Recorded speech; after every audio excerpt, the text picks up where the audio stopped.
Asa Sibishinguzi nga mutuze mu ggombolola y'e Mulamba mu district y'e Kisoro ekimbe kya sirimu n'akafuba bimubala embiriizi. I have ages. Sibishinguzi nga akwatibwa sirimu mu mwaka gwa 2022 y'omu ku balwadde ba sirimu abasoma mu 30 abafuna obujjanjabi obw'obwereere olw'obuyambi bw'ensimbi eza Global Fund Uganda zeefuna. Yes, free. They don't ask me money.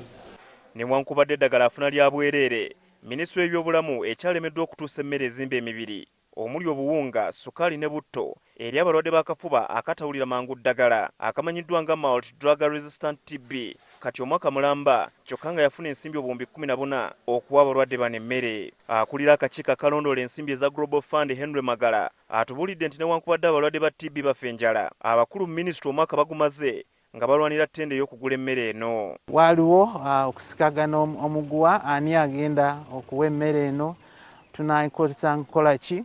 Miliyoni zirinya eza dola abantu balina okufuna emmere buli mwezi okumala emyezi 24 buli muntu ali ku bujjanjabi.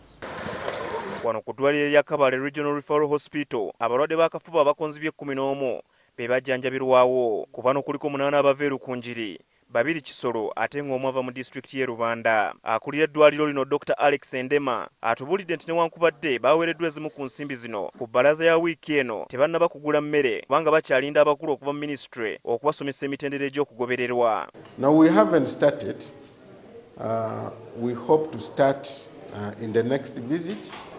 We are expecting a meeting with a team from the National TB and Leprosy Center, whereby we are going to discuss in more details how this food is going to be distributed. Banira balagiddwa okugula emmere okuli obuwunga obwa bulijjo newankubadde nga abalwadde balina kuweebwa mmere ya njawulo. Mu disitulikiti y'e Kabale yokka abalwadde b'akafuba ab'ekika kino 5 be bakafa okuva mu mwaka gw'2014. Abamu bamaliza obujjanjabi nga tebafunangako ku mmere eyo, abamu kati we twogerera bakyali ku bujjanjabi naye nga tebanakufuna ku mmere eyo. Guno si gwe mulundi ogusoose nga minisitule y'ebyobulamu erwawo okugulira abalwadde b'akafuba bano emmere, era nga mu mwaka gw'2012 Global Fund yabawa obuwumbi 10 okugula emmere ne batakikola. Ensimbi zino zaddizibwayo mu Global Fund.